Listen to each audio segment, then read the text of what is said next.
हमारा आज का टॉपिक है रिलेशन। ये एक ऐसा वर्ड है जिससे आप सभी बहुत ज्यादा फैमिलियर है कि रिलेशन क्या होता है, पर मैथमेटिकल टर्म में पहले हम इस चीज को समझते हैं। इस चीज को समझने के लिए सपोज आपका ये एक घर है, ये आपका घर हुआ और ये आपके बाजू में एक दूसरा घर है, ठीक है, हाउस 1 हाउस 2। ओके, अब आप दोनों एक दूसरे के लिए अनजान है, आप दोनों किसी को नहीं जानते। अब आपको किसी x चीज की जरूरत पड़ती है, तो आपने H2 से x चीज को बोरो किया।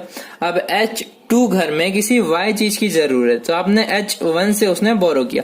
तो ये जो x और y का जो ये ऑर्डर पेयर बना, यही आप दोनों के बीच में एक रिलेशन क्रिएट करता है, यही रिलेशन है, ठीक है। तो अब पहले इस चीज को पढ़ते हैं, फिर और अच्छे से इसे समझने की हम कोशिश करेंगे।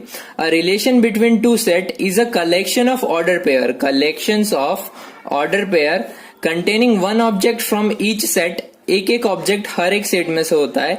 If object x is from the first set and object y is from the second set, then the ordered pair X Y, जो ये ऑर्डर्ड पेयर होगा मेरा एक्स वाई, ये रिप्रेजेंट करेगा रिलेशन बिटवीन टू सेट। ये दो set के बीच में रिलेशन को रिप्रेजेंट करेगा। ओके, तो इन शॉर्ट रिलेशन क्या हुआ? Relation is a set of ordered pair. Okay, relation क्या है? हमारा सेट ऑफ ऑर्डर पेयर है। तो सपोज हमारे पास कोई एक ए सेट है, हमारे पास सेट ए है, कोई ए सेट है, ठीक है, और एक दूसरा बी सेट है। ये दो सेट है हमारे पास, ठीक है। ए सेट के अंदर डिफरेंट डिफरेंट एलिमेंट्स है। सपोज जैसे कि हमारे एलिमेंट्स हो गए 1 2 3, इसमें है 4 5 और 6। ओके, ये एलिमेंट्स है हमारे पास। तो जो मेरा आर रिलेशन होगा वो इन दोनों में से एक एक टर्म को अगर लेके मैं कोई ऑर्डर्ड पेयर बनाता हूं, तो वो ऑर्डर्ड पेयर ही मेरा रिलेशन होगा। जैसे कि 1,4 ये एक ऑर्डर्ड पेयर है, एक टर्म इसमें से और एक टर्म इसमें से। तो ये क्या रिप्रेजेंट कर रहा है? ये रिप्रेजेंट कर रहा है relation between A and B. 2,5 ये एक रिलेशन हो गया, 3,6 ये।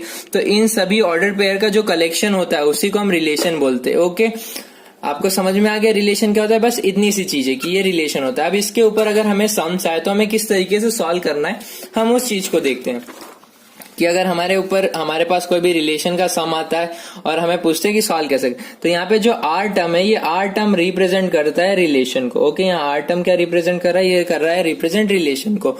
ओके, यहाँ ए कोमा बी जो है ये रिप्रेजेंट कर रहा है कि रिलेशन मेरा ए कोमा बी टाइप का होने वाला है। और ये जो डबल डॉट है ये रिप्रेजेंट कर रहा है कंडीशन को। हमारी रिलेशन की कंडीशन क्या है? हमारी कंडीशन ये कि 2a प्लस बी की वैल्यू 12 है, जहां पर a कॉमा बी बिलोंग करता है नेचुरल नंबर को और a की वैल्यू लेस देन और इक्वल्स टू 5 है। ओके, तो यहाँ पे मैं कैसा ऑर्डर पेयर बना सकता हूँ? सपोज यहाँ a की value less than equals to 5 है, तो a की वैल्यू पहले मैं 1 पुटअप करूंगा इस कंडीशन में।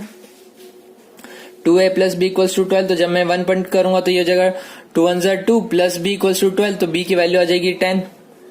सिमिलरली जब मैं a को 2 पुटअप करूंगा तो मेरी b की वैल्यू आ जाएगी 2 2 4, और ये इधर जाएगा तो b की वैल्यू आ जाएगी मेरी 8। इस तरीके से मैं 5 तक वैल्यू पुटअप करूंगा। और जो मेरे ऑर्डर पेयर क्या है? 1,10 2,8, फिर जब 3 रखूंगा तो 3, हो जाएगा हमारा 6। इस तरीके से हमारे ऑर्डर पेयर आते जाएंगे। अब यहाँ पे तो हमें मालूम है कि यहाँ पे 5 तक ही रखना है। सपोज हमारे पास ये कंडीशन नहीं गिवन है, तो हम कितने रिलेशन बना सकते हैं? अब ये चीज कैसे पता पड़ेगी? यहाँ तो हमारे पास कंडीशन थी कि भाई a की वैल्यू या तो 5 से लेस होगी या 5 के इक्वल होगी, तो हम 5 तक यहाँ पे रिलेशन बना देंगे, 3 का बनाएंगे, फिर 4 का बनाएंगे और फिर 5 का बनाएंगे और खत्म। अगर ये नहीं गिवन होता तो क्या करते? तो देखो, अगर हम 5 से एग्जिट करते, मतलब हम 5 से जब हम आगे बढ़ेंगे तो हम क्या लेंगे? 6 लेंगे। 2 6 12, 12 प्लस बी की वैल्यू क्या आएगी? 0। ओके, तो 12 प्लस 0 12। अब 7 लेते, तो 7 2 14, बी इक्वल्स टू दिस। अब यहाँ पे क्या आ जाएगा? यहाँ नेगेटिव नंबर आ जाएगा। जब 6 पे जाओगे, जब हम 5 से एक्सीड करेंगे तो क्या आएगा? हम 6 लेंगे। ओके, तो 2 6 12, तो b की वैल्यू क्या आ गई हमारी? 0। पर यहाँ पे हमें क्या कंडीशन गिवन है कि b बिलोंग करता है नेचुरल नंबर को, b नेचुरल नंबर को बिलोंग करता है। तो नेचुरल नंबर्स में तो 0 आता ही नहीं है, तो b की वैल्यू 0 नहीं हो सकती। तो यहाँ से हमें पता पड़ जाएगा कि हमें 5 पे स्टॉप हो जाना है। तो इन सभी ऑर्डर पेयर को जब आप ब्रैकेट फॉर्म में लिख दोगे, ब्रैकेट फॉर्म में कुछ इस तरीके से अरेंज करके लिख दोगे, तो ये आपका रिलेशन आ गया। ये आपका रिलेशन का क्वेश्चन हो गया सॉल्व।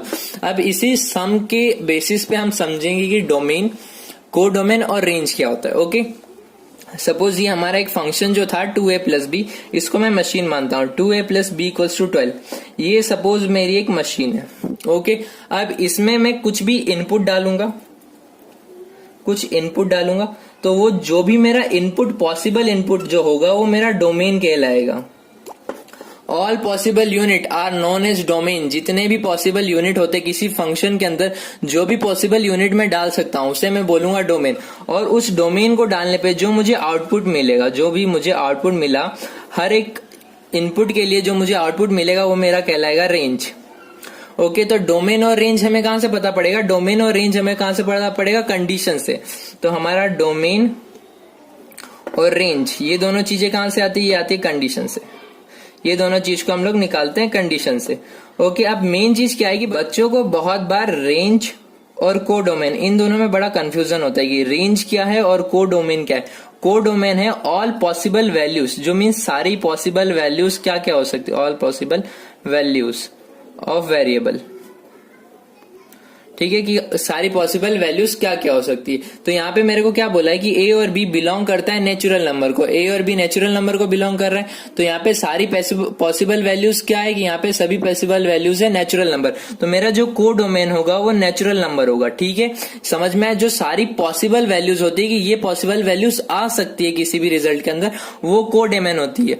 और जो हकीकत में आती है ये सब पॉसिबिलिटीज, और जो हकीकत में आई वो मेरी रेंज कहलाती है। समझ में आई आपको बात कि डोमेन क्या हुआ? जो भी मैं इनपुट डाल सकता हूं वो मेरा डोमेन है। उसके बाद रेंज क्या हुआ? हर एक इनपुट में मुझे कुछ आउटपुट मिलेगा, तो जो डोमेन डालने पे मुझे आउटपुट मिल रहा है वो मेरा रेंज है। और को डोमेन क्या हुआ कि वो सभी पॉसिबल वैल्यूज जो रेंज मतलब आउटपुट में आ सकती है, वो सभी पॉसिबल वैल्यूज। सपोज इसको एक अच्छे तरीके से समझते हैं। यहाँ मेरे पास दो सेट है। ओके, एक ए है एक बी है। इसमें वैल्यूज क्या है? 1 2 3 4। इसमें दे रखी है 5 6 7 8 9 10 11। ओके, तो ये वाला जो है ये मेरा डोमेन है। ये मेरे क्या है? ये सारे मेरे इनपुट है। ये सब इनपुट्स है मेरे। और ये क्या है? ये मेरा को डोमेन है। मीन्स ये सभी मेरे आउटपुट्स है कि इन इनपुट पे ये आउटपुट आ सकते हैं। अब इसमें मैं एक इनपुट डाल रहा हूं तो उसके लिए मुझे कुछ आउटपुट मिलेगा। कुछ इनपुट डाला कुछ आउटपुट मिला, कुछ इनपुट डाला कुछ आउटपुट मिला, कुछ इनपुट डाला कुछ आउटपुट मिला। तो ये जो मेरे को आउटपुट्स मिले ना, सारे पॉसिबल आउटपुट्स, ये मेरे रेंज है। ओके, जो मुझे आउटपुट मिलता है वो मेरा रेंज होता है, और जो मैं इनपुट डालता हूं वो मेरा डोमेन होता है। और वो सारी पॉसिबल वैल्यू जो आ सकती है वो मेरी को डोमेन होती है। ठीक है, आप यहाँ पे इस चीज को समझ